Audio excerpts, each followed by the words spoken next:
नमस्कार, आपके साथ मैं हूं सुरभि शर्मा। स्वागत है आपका TV9 डिजिटल पर।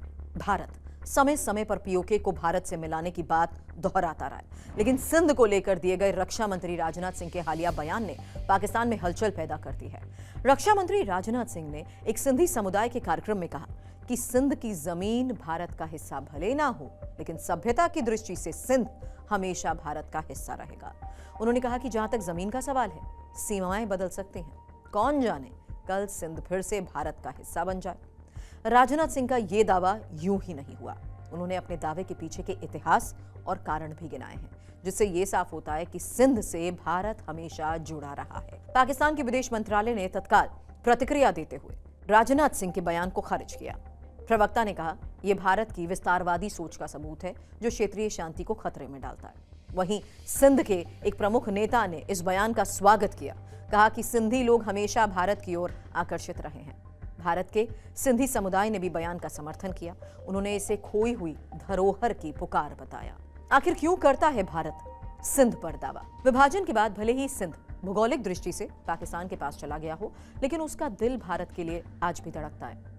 हमारे राष्ट्रगान से 2005 में जब सिंध नाम हटाने की मांग की गई, तब सुप्रीम कोर्ट ने कहा कि सिंध शब्द केवल भौगोलिक स्थान से जोड़ा नहीं है, क्योंकि ये शब्द भारत और सिंधी सांस्कृतिक पहचान से पूरी तरह जुड़ा हुआ है। सिंध नदी को पश्चिमी देशों में इंडस रिवर के नाम से जाना जाता है, जो इंडिया यानी भारत की नदी पर रखा गया नाम है। राजनाथ सिंह ने कहा कि सिंध हिंदू कभी भी पाकिस्तान के साथ पूर्ण एकीकरण को स्वीकार नहीं कर पाए। वे हमेशा भारत की ओर देखते रहे।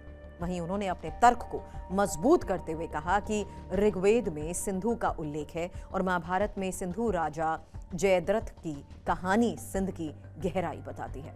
इसके अलावा सिंधी भाषा और लोकगीत जैसे सिंधु तीर पर की परंपराएं भारत के गुजरात और राजस्थान से अभिन्न रूप से जुड़ी है। सिंध के लिए भारत क्यों है नैतिक रूप से बाध्य, अब ये समझिए।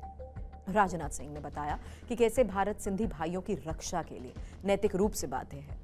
राजनाथ सिंह ने कहा कि पाकिस्तान में सिंधी लोगों पर हो रहे उत्पीड़न, जैसे जल संसाधनों पर नियंत्रण और सांस्कृतिक दमन, जो भारत को उनकी रक्षा करने के लिए नैतिक तौर पर बाध्य बनाता है। उन्होंने कहा कि पाकिस्तान एक घातक जहर है जो सिंध को निकल रहा है। 1947 में 15 लाख सिंधी हिंदू भारत आए।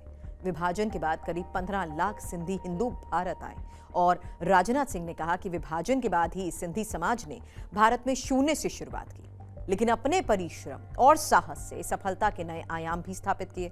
आज भारत ही नहीं, दुनिया भर में सिंधी समुदाय समाज निर्माण के विभिन्न कार्यों में महत्वपूर्ण योगदान दे रहा है। इतिहास गवाह है कि भारत की अर्थव्यवस्था को सशक्त बनाने में भी इन्होंने उल्लेखनीय भूमिका निभाई है। राजनाथ सिंह ने कहा कि भारतीय जनता पार्टी हमेशा से सिंधी समाज के हक और उनके अधिकार के पक्ष में खड़ी रही है। सिंधी भाषा को संविधान की 8वीं अनुसूची में शामिल कराने के लिए हृदय अटल बिहारी वाजपेयी जी ने 1957 में ही पहला गैर सरकारी विधेयक पेश कर महत्वपूर्ण भूमिका निभाई थी। अटल जी ने सिंधी भाषा का समर्थन करते हुए कहा था, सिंधी में भारत की आत्मा बोलती है। सिंध के साथ भारत का जुड़ा हुआ इतिहास ये भी जानिए। सिंध का ऋग्वेद और महाभारत में उल्लेख और मोहनजोदाड़ो हड़प्पा सभ्यता की जन्मस्थली रही है। भारत के नाम पर ही इसे इंडस सिविलाइजेशन के नाम से जाना गया। भारत की मूल पहचान की गहरी जड़ें सिंध से जुड़ी हैं।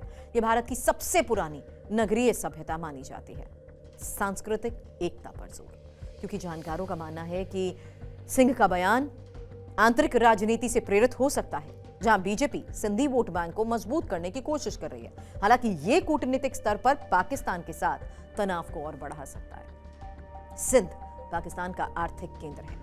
भारत के दावे से क्षेत्रीय समीकरण बदल सकता है। ये कहना गलत नहीं होगा कि राजनाथ सिंह का ये बयान भारत की सॉफ्ट पावर को मजबूत करने का प्रयास लगता है, जो सांस्कृतिक एकता पर जोर देता है।